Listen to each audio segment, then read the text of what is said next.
Hi, everybody. Sorry for the delay on this last podcast. It is report card season, so holy smokes, I made it through the week.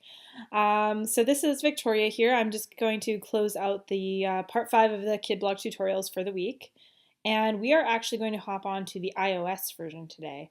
So the one thing that we're going to have to just take a look at before we jump on the iPad, we have to actually add our class to the iPad. So we're going to want to look at our URL of our website. So I'm just going to sign in on my Kidblog account, and I'm going to click on my name again, and this is going to be my URL here. I'm just going to zoom in a little bit, kidblog.org/Miss Olson's grade 3-4 class.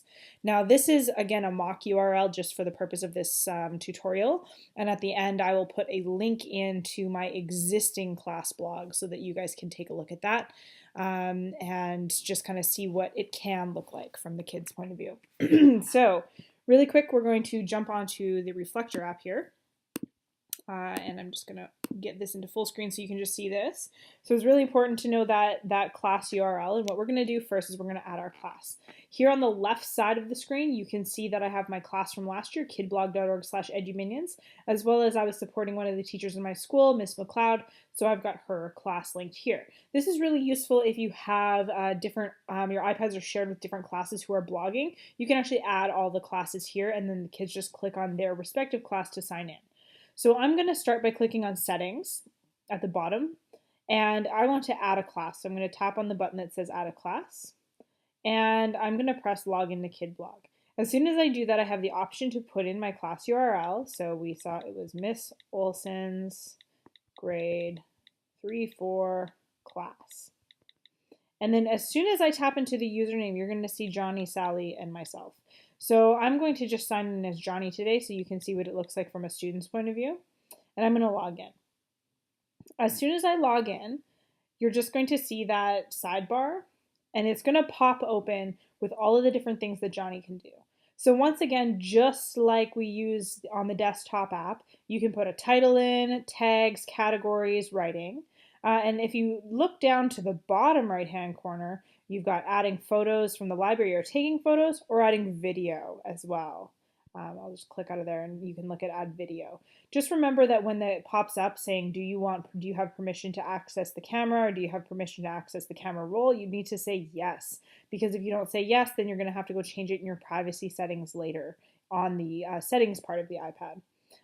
This is a way to just show what the post looks like as far as description and whatever. We haven't added anything yet.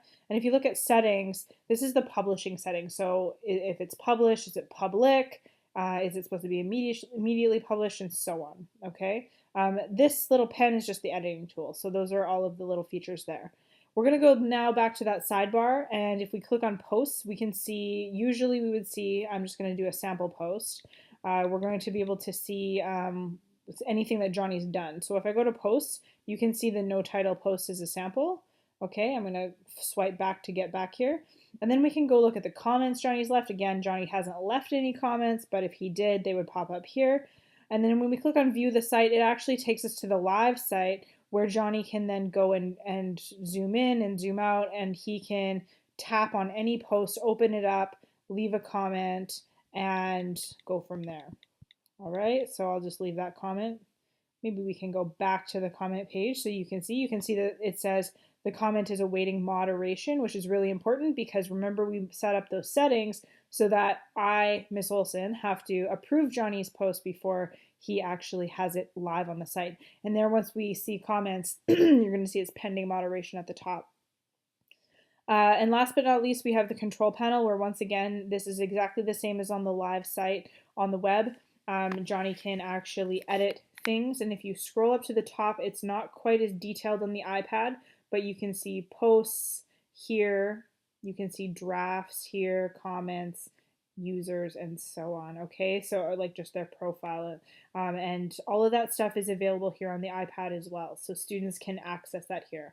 Now, just one more point, if you are sharing this with your class, with multiple classes, so your iPad card is going to different classes, you're going to want to make sure students press the logout button before they actually are done with the iPads, because otherwise when another student picks up this iPad and Johnny hasn't signed out, they could accidentally post on Johnny's account. So just to avoid that, you really want to train kids when they log in to always log out when they're finished. And then if they want to re-log back in, all they need to do is tap on your class, whatever class it is, and press the login button.